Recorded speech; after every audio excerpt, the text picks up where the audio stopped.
BKFC 41, Mike Perry versus Luke Rockhold. Yeah, interesting. Interesting. Um, let's go a bit further down on that main card. And let's start with Ben Rothwell. Second fight within BKFC, defeating in spectacular fashion, in a dominating fashion, Josh Copeland. This went down in the First Bank Arena in Springfield, Colorado. First round, very competitive. I think Ben started to edge it out kind of towards the end, but very competitive back and forth first round. Second round, pretty much the same until halfway round that that round. Ben just did this half plumb and was just going for it, man. Uppercuts, body shots, and just held him and was putting in a lot of work, and that sparked the end and demise of poor Josh. Josh is a very tough individual, and as I say, first round, half a second round, he looked pretty good. He just got walked down. Mr. Rothwell put the weight on him, was giving him some nasty body shots, some uppercuts. He was in essence a punching bag for a round and a half. I'm not necessarily a BKFC.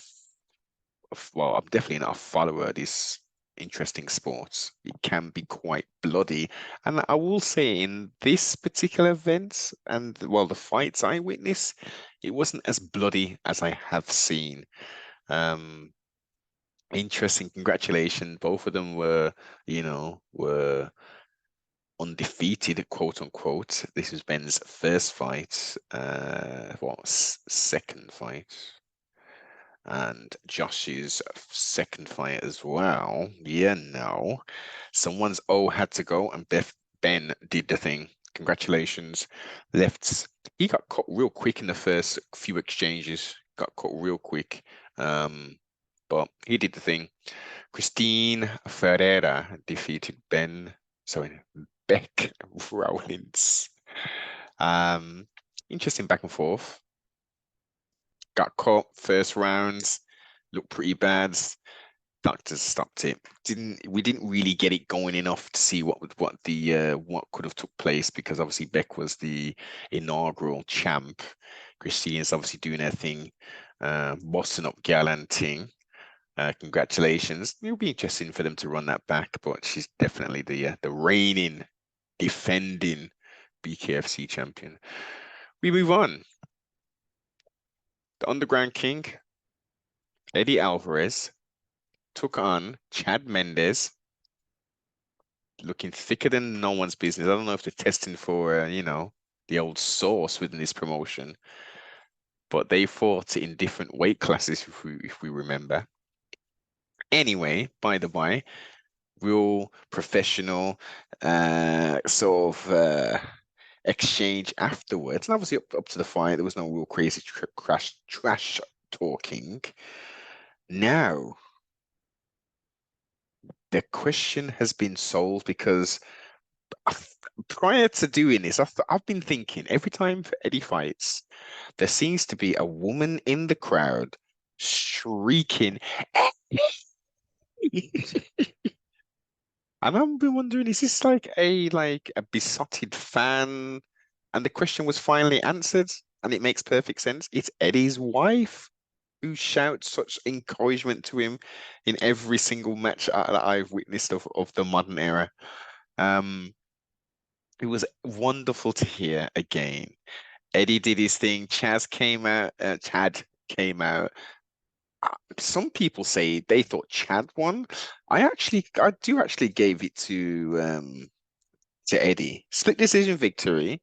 And Chad obviously said, look, I did the first one because, they threw that money out. I got all these different business ventures doing, etc., etc.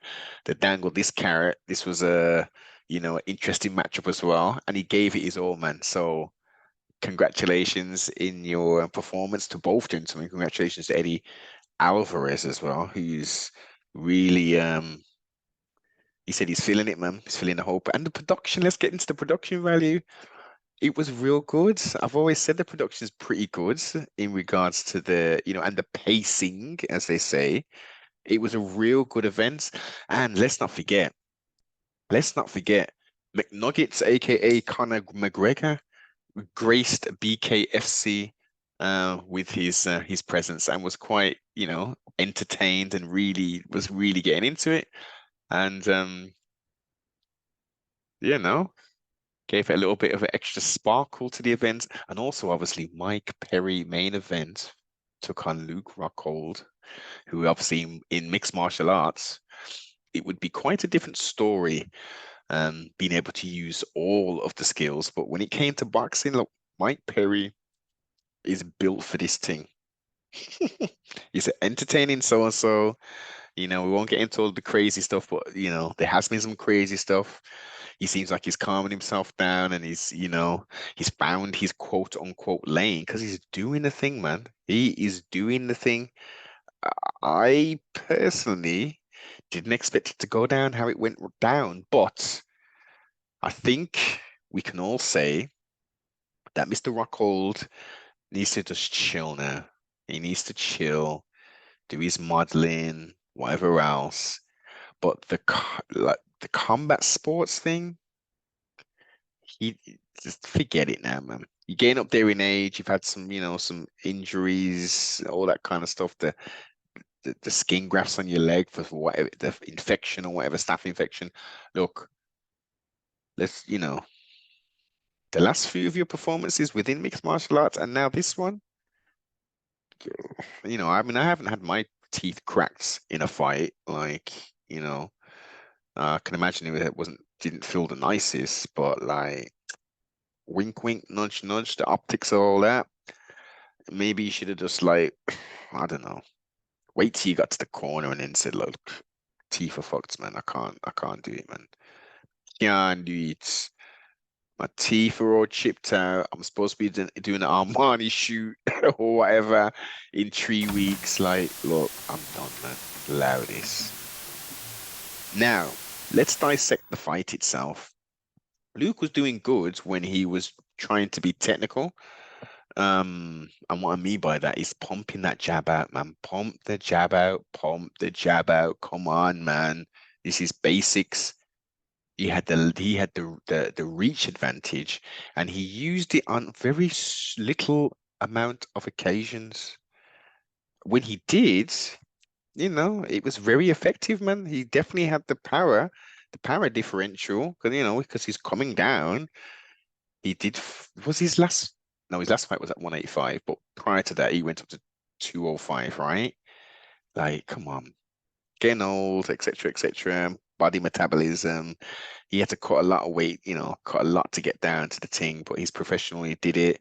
But I think he needs to just ride off in the sunset. And Mike Perry, as I say, man, he's found his lane, man. He's found his groove. He did the thing. Second round, 1 minute and 15 seconds into it. Dance done. Okay. Then he's saying, yeah, man, I won't mind fighting Cowboy and getting that one back. No grappling. We'll just put these hands on, which would be definitely interesting. Then he says, yo, Connor's in this year, man. Let's do a face-off. And I bet Mr. Dana White isn't too happy with the excellent opportunity taken and given Connor the belt to walk in and do the stare down and kind of saying how he loves the sport and it's the future. This is, really likes it and all that kind of stuff. You know, and he wasn't paid apparently. Apparently he wasn't paid, so this is genuine. This is genuine apparently. So, I mean, what does Uncle quote unquote Dana have to say about this? Hey, hey, hey. But yeah, man, overall, as I say, interesting events. Didn't watch the prelims. Don't know who these other people are who fought on there, but the fights that quote unquote mattered to me at least, they were entertaining. pity that they had the doctor's stoppage. Um, and I'm glad that Josh's corner threw the towel in. I'm glad that they did that. We need to see more of that kind of stuff. In boxing, it's it's done a lot more frequently. We don't see as much in MMA where they're taking a lot more concussive blows. Visually, it looks terrible with the lacerations from bare knuckle boxing. But come on, man. Some of the damage some of these people are taking and they're sending them out. Come on, man. And they're shouting them down and all this business. Yeah, you can win, if you just do that move that you're known for, you can win. Even though my man's been battered from pillar to post, but a hint to the why should be more than sufficient. Like, comment, subscribe, share, tell a friend to tell a friend. Adios, and make sure you subscribe to the social medias.